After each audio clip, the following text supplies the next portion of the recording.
श्री गणेशाय नमः। संक्षिप्त महाभारत वन पर्व पहला अध्याय।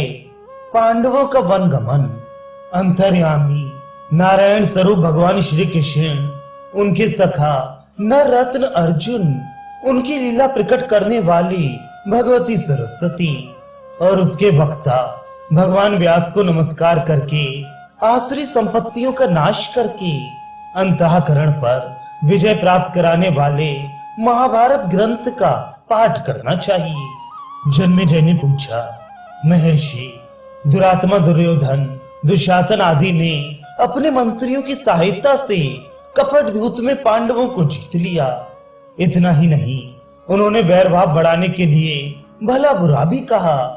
तदनंतर मेरे पूर्वज पांडवों ने इस विपत्ति में पड़कर किस प्रकार अपना समय बिताया, उनके साथ वन में कौन कौन गए, वे वन में कैसा बर्ताव करते थे, क्या भोजन करते थे और कहाँ रहते थे, वन में उनके 12 वर्ष किस प्रकार व्यतीत हुए। परम सौभाग्यवती सत्यवादिनी राजकुमारी द्रौपदी ने किस प्रकार वन के दुखों को सहा, आप इन सब बातों का वर्णन करके मेरी उत्कंठा शांत कीजिए।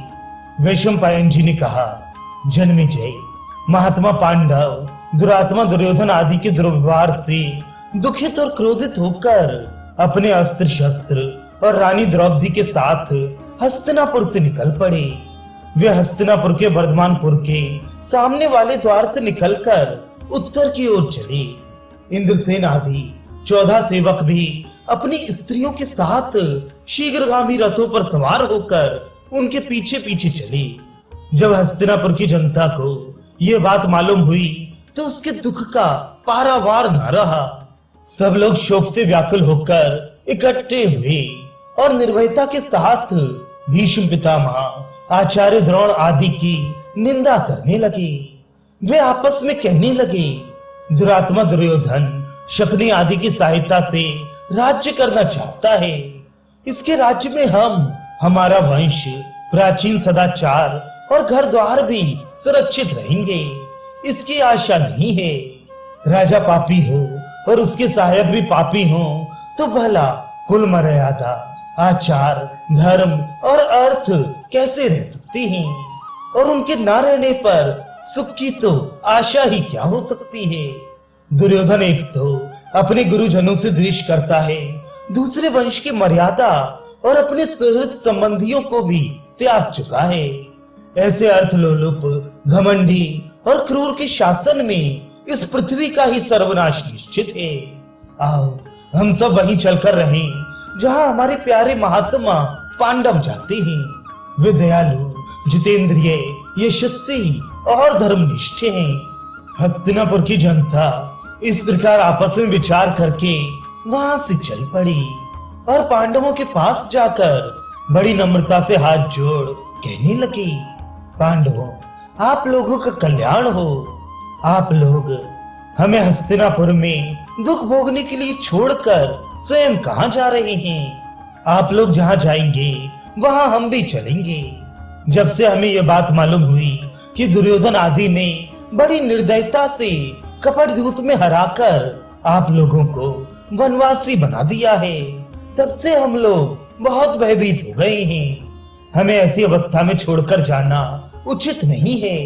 हम आपके सेवक, प्रेमी और हितैषी हैं। कहीं दुरात्मा दुर्योधन के कुराज्य में हमारा सर्वनाश ना हो जाए।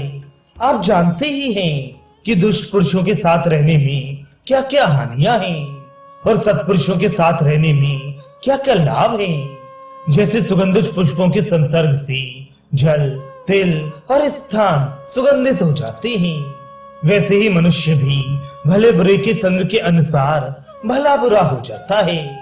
दुष्टों के संग से मोह की वृद्धि होती है और सत्पुरुषों के साथ से धर्म की।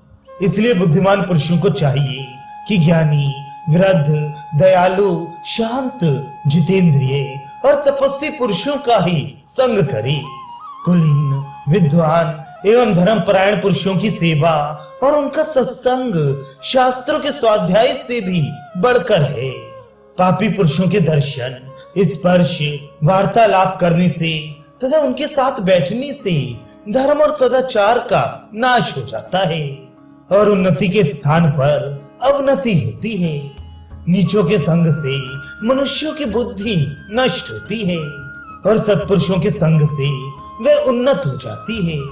पांडवों, जगत के गुप्त से गुप्त और श्रेष्ठ महात्माओं ने मनुष्य के अभ्युदय और निःश्रेयस के लिए श्रेष्ठ महात्माओं ने जिन गुणों की आवश्यकता बतलाई है, लोक व्यवहार में जिन वेदोक्त आचरणों की आवश्यकता है, वे सबके सब आप लोगों में विद्यमान हैं।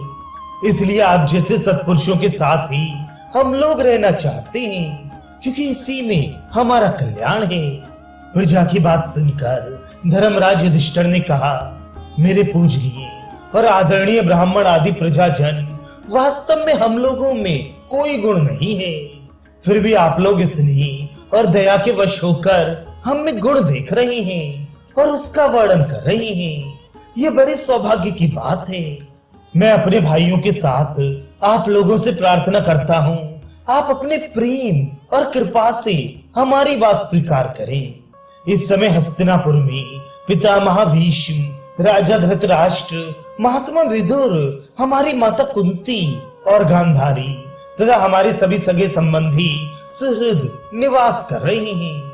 जैसे हमारे लिए आप लोग दुखी हो रहे हैं, वैसे ही उनके हृदय में भी बड़ा शोक, बड़ी वेदना है। आप लोग हमारी प्रसन्नता के लिए वहां लौट जाइए और उनका पालन पोषण और देख रेख कीजिए। आप लोग बहुत दूर तक आ गए, अब आगे ना चले। मेरे जो स्वजन संबंधी आप लोगों के पास धरोहर के रूप में रखे हुए हैं, उनके साथ प्रेम का व्यवहार करें। मैं आप लोगों से अपने हृदय की सच्ची बात कह रहा हूँ। उन लोगों की रक्षा ही मेरा सबसे बड़ा काम है। आप लोगों के वैसा करने से मुझे बड़ा संतोष होगा और मैं उसे अपना ही सत्कार मानूंगा। जिस समय धर्मराज युधिष्ठिर ने अपनी प्रजा से ये बात कही, उस समय सब लोग बड़े आर्त स्वर से हाय हाय पुकार उठे। पांडवों के गुण स्वभाव आदि का स्मरण करके उनकी आकुलता की सीमा ना रही और वे इच्छा ना रहने पर भी पांडवों के आग्रह से लौट आए। जब पुरजन लौट गए, तब पांडव रथ पर सवार होकर गंगा तट पर प्रमाण नामक बहुत बड़े बरगद के पास आए। उस समय संध्या हो चली थी। वहां उन्होंने हाथ मुंह धोया और केवल जलपान करके ही वह रात बिताई। उस समय बहुत से ब्राह्मण प्रेमवश पांडवों के पास आए। उनमें बहुत से अग्निहोत्री ब्राह्मण भी थे। उनकी मंडली में बैठकर पांडवों ने विभिन्न प्रकार की चर्चा करते हुए वह रात बिता दी।